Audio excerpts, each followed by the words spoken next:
কেউ জাদুগ্রস্ত কিনা কিভাবে বোঝা যাবে? কোনো ব্যক্তি জাদুগ্রস্ত কিনা এটা বোঝাটা অনেক সময় খুবই সহজ, আবার কোনো কোনো সময় একটু দুরূহ। আমাদের সমাজে জাদুগ্রস্ত রোগী হিসাবে আমরা যাদেরকে জানি তারা অনেকে জাদুগ্রস্ত, আবার অনেকে মানসিক রোগী। সাধারণ মানসিক রোগীকে অনেক সময় জাদুগ্রস্ত বা জিনে আক্রান্ত রোগী হিসাবে আমরা মনে করি।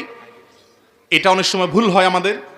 তো এই জন্য জাদুগ্রস্ত রোগীর কিছু আলামত আছে, সে আলামতগুলো দেখে আমরা নিরূপণ করতে পারি কোন ব্যক্তিকে জাদু করা হয়েছে, অর্থাৎ ব্ল্যাক ম্যাজিক করা হয়েছে। এর আগে বলে রাখি যে ব্ল্যাক ম্যাজিক যে করে আর যে করায় পয়সা দিয়ে, এই উভয় ব্যক্তি শুধু কবিরা গুনাহকারী নয়, বরং এই জাদুর কাজ যে ব্যক্তি করে, জাদুকর বা ব্ল্যাক ম্যাজিশিয়ান যে ব্যক্তি ব্ল্যাক ম্যাজিক করে মানুষের ক্ষতি করে, ইসলামী শরিয়ার দৃষ্টিকোণ থেকে সবচাইতে জঘন্য শাস্তির মুখোমুখি সে ব্যক্তি হবে। মৃত্যুদণ্ডের শাস্তি ইসলামী আদালত তাকে দিবে। এইটাই হলো ইসলামী শরিয়ার বিধান। এত জঘন্য অপরাধ। আর জাদুর বাস্তবতা এটাকে আমাদের অনেক তথাকথিত বিজ্ঞান মনস্ক ভাইয়েরা অস্বীকার করেন। তারা বলে অলৌকিক বলতে কোনো কিছু নাই, তারা অলৌকিকতাকে অস্বীকার করেন। আমার মনে হয় এই একটা পয়েন্টে যদি একজন মানুষ নির্মোহভাবে নিরপেক্ষভাবে একটু যাচাই করার চেষ্টা করেন যে আসলে জাদু বলতে কোনো কিছু আছে কিনা, বা জেনে ধরা রোগী বা জিনের উপদ্রব বলতে কোনো কিছু আছে কিনা, একটু যদি অনুসন্ধান করা হয় এবং সেটা যদি ইনসাফের সাথে করা হয়, নির্মোহভাবে করা হয়, আমার তো মনে হয় এই যুগে আল্লাহর কোরআনের প্রতি ঈমান আনার জন্য আর কিচ্ছু দরকার নাই, এই একটা পয়েন্টই যথেষ্ট। কারণ অনেক জিনে ধরা রোগী আছে, যে জিনে ধরা রোগীদের পুরো অবস্থা যদি পর্যবেক্ষণ করেন আপনি, তাদের মধ্যে যে সমস্যা আছে সেই সমস্যাটা যে অলৌকিক, সেই সমস্যাটা যে কোনো লৌকিক সমস্যা না, সেই সমস্যাটা যে সাধারণ কোনো সমস্যা না, অসুখ না, এটা বোঝার জন্য আপনার পণ্ডিত হওয়া লাগবে না, বেশি সময় অপেক্ষা করা লাগবে না। যারা জিনের রোগী দেখেছেন এবং জিনের উপদ্রব যাদের বাসা বাড়িতে হয়েছে, স্বচক্ষে দেখার সুযোগ পেয়েছেন, তাদের কাছে এটা দিনের আলোর মতো পরিষ্কার। এবং এরকম বহু দৃশ্য দেখার সুযোগ আমার হয়েছে। আল্লাহ রাব্বুল আলামিন কোরআনে কারিমে সূরা জিনের মধ্যে জিন জাতির অস্তিত্বের কথা বলেছেন। আমাদের তথাকথিত বিজ্ঞান মনস্ক ভাইয়েরা, বোনেরা, অনেক নাস্তিক বন্ধুরা তারা জিনের অস্তিত্বকে স্বীকার করে না, অথচ জিনের উপদ্রব যে বাসা বাড়িতে হয়েছে তারা জানে জিন আছে না নাই, তার উপদ্রব দেখে অনুমান করতে পারে, নিশ্চিত হতে পারে তারা। আমি ব্যক্তিগতভাবে এরকম কয়েকটা ঘটনার কথা জানি যে বাসায় মেয়েরা হয়তো কোনো তরকারি কেটে, ধরুন কুমড়া কেটে ফালি করে রেখেছে, তাকিয়ে দেখে ফালিটা নাই, নিয়ে গেছে।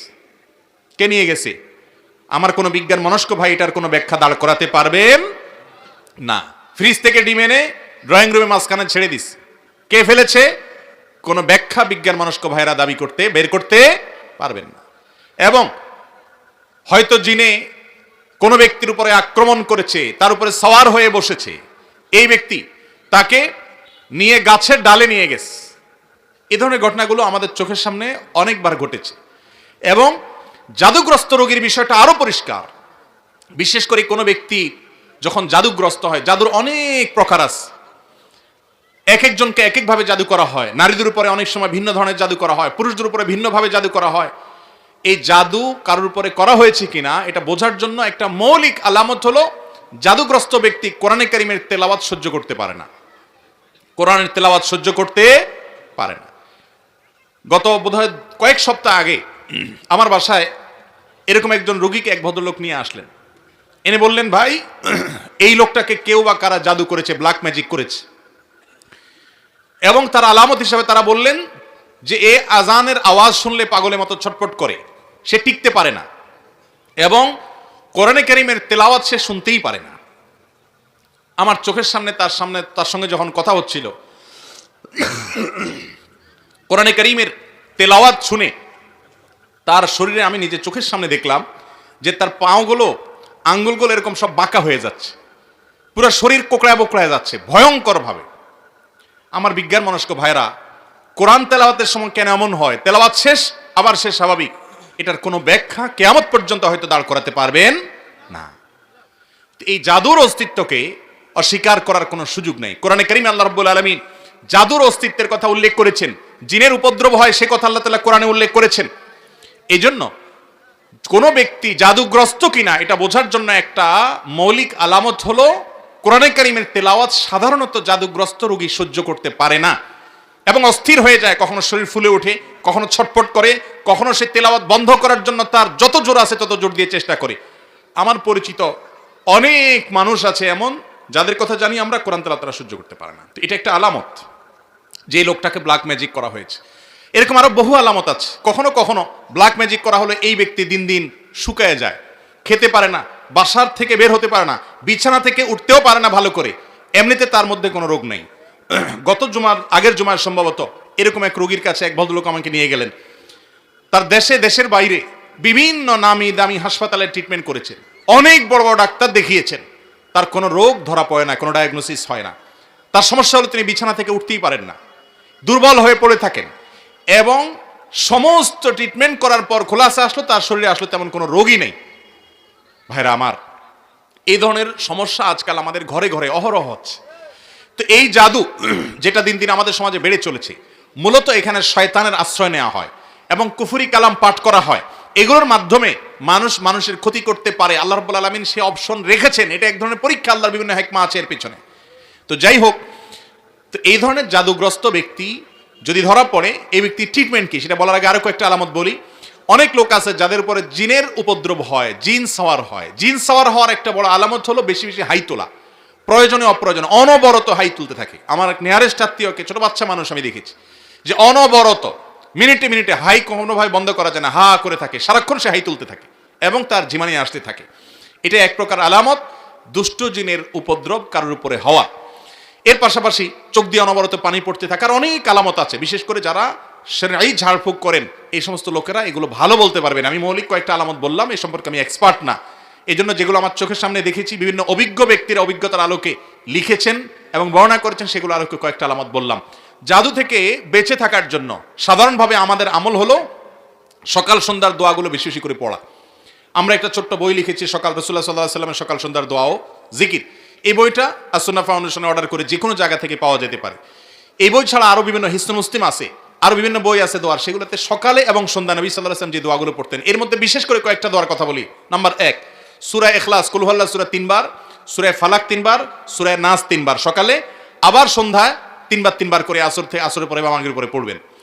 আরেকটা দোয়া হলো আউযু বিকালিমাতিল্লাহি তাম্মা ওয়া মিন শাররি কুল্লি শাইতানিন ওয়া হাম্মা ওয়া মিন কুল্লি আইনিন লাম্মা। এটা বেশি বেশি করে পড়া। এর মাধ্যমেও ব্ল্যাক ম্যাজিক এবং দুষ্টজনের উপদ্রব থেকে বাঁচা যায়।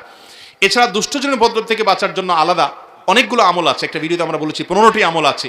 বাসা বাড়িতে সাধারণত টয়লেটে এদের অবস্থানটা বেশি থাকে, পেশাব ময়লা ইত্যাদি বেশি থাকলে সেখানে থাকে, এবং নানা রকমের প্রাণীর ছবি ইত্যাদি টাঙানো থাকলে সেখানেও হয়, আরও অনেক কারণে হয়। এগুলো থেকে বাঁচার জন্য বাসায় প্রবেশের সঙ্গে বিসমিল্লাহ বলে প্রবেশ, আবার বের হওয়ার সময় বিসমিল্লাহ বলে বের হওয়া, এগুলো হলো এদের উপদ্রব থেকে বাঁচার উপায়। খাবার গ্রহণ করার সময় বিসমিল্লাহ এবং যে কোনো ভালো কাজের শুরুতে বিসমিল্লাহ। এরকম আরো অনেক আমল আছে। এই আমলগুলোর মাধ্যমে বিশেষ করে জাদু থেকে বাঁচার জন্য সূরা ফালাক নাস নাজিল হয়েছে। আমাদের সঙ্গে নবী করিম সাল্লাল্লাহু আলাইহি সাল্লাম, তাকে একজন ইহুদি, তার নাম ছিল লাবিদ ইবনে আসম, এই দুষ্ট লোকটা জাদু করেছে। নবী সাল্লাল্লাহু আলাইহি সাল্লাম অসুস্থ হয়ে পড়েছেন, এমন অসুস্থতা যে কোনো ডাক্তারের ট্রিটমেন্টে কোনো উপকার হচ্ছে না, কোনোভাবে কোনো রোগ ধরা পড়ছে না। পরবর্তীতে আল্লাহ রাব্বুল আলামিন দুজন ফেরেশতা পাঠালেন। তারা দুজনের একজন তার পায়ের কাছে, আরেকজন মাথার কাছে দাঁড়িয়ে একজন অপরজনকে জিজ্ঞাসা করছেন লোকটার কি হয়েছে। তখন অপরজন জবাবে বলছেন তাকে জাদু করা হয়েছে, সাধারণ কোনো রোগ না। তখন জিজ্ঞেস করলেন যে কে জাদু করেছে, বললে অমুক জাদু করেছে নাম সহকারে। কি দিয়ে জাদু করেছে? তার চুল দিয়ে জাদু করেছে। কোথায় আছে? অমুক কূপের নিচে আছে। এর প্রেক্ষিতে ওই ফেরেশতা আবার জিজ্ঞাসা করলেন তাহলে এখন মুক্তির উপায় কি? তখন বললেন এই কুল হুয়াল্লাহু আহাদ, কুল আউযু বিরাব্বিল ফালাক, কুল আউযু বিরাব্বিন নাস। বিশেষ করে কুল আউযু বিরাব্বিল ফালাক এটা এবং কুল আউযু বিরাব্বিন নাস, এই দুটি সূরা জাদু থেকে মুক্তির জন্য অসম্ভব উপকারী আমল। আর কোনো বাসায় এ ধরনের কোনো উপদ্রব থাকলে সূরা বাকারা তেলাওয়াত করা সম্পর্কে হাদিসে নবী করিম সাল্লাল্লাহু আলাইহি ওয়াসাল্লাম বলেছেন, যে বাসায় সূরা বাকারা তেলাওয়াত করা হয় সে বাসায় দুষ্ট জিন বা শয়তানের উপদ্রব থাকে না, আল্লাহ তাআলা হেফাজত করেন। এবং এই আমলগুলো আল্লাহর কসম করে বলেছি, আমি ব্যক্তিগতভাবে বহুবার অ্যাপ্লাই করেছি, আমল করে দেখেছি, সাথে সাথে উপকার পাওয়া যায়। কোনো সময় ছোট ছোট বাচ্চাদেরকে দেখবেন 2 বছর 3 বছরের বাচ্চা এমন অস্বাভাবিক আচরণ করে যে অস্বাভাবিক আচরণটা কোনো ব্যাখ্যা দিয়ে আপনি দাঁড় করাতে পারবেন। হঠাৎ করে সে পাগলামি এমন করে, সীমা ছাড়িয়ে পাগলামি করে। আপনি সাথে সাথে আউযু বিসমিল্লাহ পড়ে সূরা ফাতিহা পড়েন, সূরা ইখলাস, ফালাক এবং নাস, কুল হুয়াল্লাহু কুল আউযু বিরাব্বিন নাস, যতটুকু পারেন নিজে নিজে পড়েন, পড়ে তাকে ফু দেন। আউযু বিকালিমাতিল্লাহি তাম্মা ওয়া মিন শাররি কুল্লি শাইতানিন ওয়া হাম্মা ওয়া মিন কুল্লি আইনিন লাম্মা, দোয়াটা পড়ে পারলে ফু দেন। এবং আর কিছু না পারেন অন্তত 3 কুল পড়ে পড়ে ফু দেন, সাথে সাথে ইনশাআল্লাহ আপনি দুষ্টজনের উপদ্রব থেকে বাঁচার আলামত নমুনা পাবেন। আর কিছু না পারেন সূরা বাকারার তেলাওয়াত, কোরআনে কারীমের তেলাওয়াত অনলাইন থেকে ইউটিউব থেকে খুঁজে বের করে চালু করে দেন, সাথে সাথে দেখবেন যদি ওই জাতীয় সমস্যা হয়ে থাকে দেখবেন সে শান্ত হয়ে গেছে। এবং এটাও ব্যক্তিগতভাবে আমি বহুবার আমল করে দেখেছি। অতএব ব্ল্যাক ম্যাজিক এখন ঘরে ঘরে, দুষ্টজনের উপদ্রব এখন ঘরে ঘরে, যারা সাফার করছে তারা জানেন। আমাদের সবাইকে নবী করিম সাল্লাল্লাহু আলাইহি সাল্লামের শেখানো আমলগুলো করতে হবে। আর ব্ল্যাক ম্যাজিকের ট্রিটমেন্টের নামে যা হয় আমাদের দেশে, বিশেষ করে কবিরাজরা যা করে, এদের বেশিরভাগই হলো বাটপার কিসিমের, এদের বেশিরভাগ হলো প্রতারক কিসিমের। এদেরকে বোঝা বড় কঠিন, বিশেষ করে যেই লোকগুলো অনেক মোটা অঙ্ক হাঁকাবে এবং ওই 7 ঘাটে পানি 14 ঘাট 14 পুকুরের থেকে অমুকটা তমুকটা, কালো ছাগল কালো মোরগ, এগুলো আলামত খারাপ।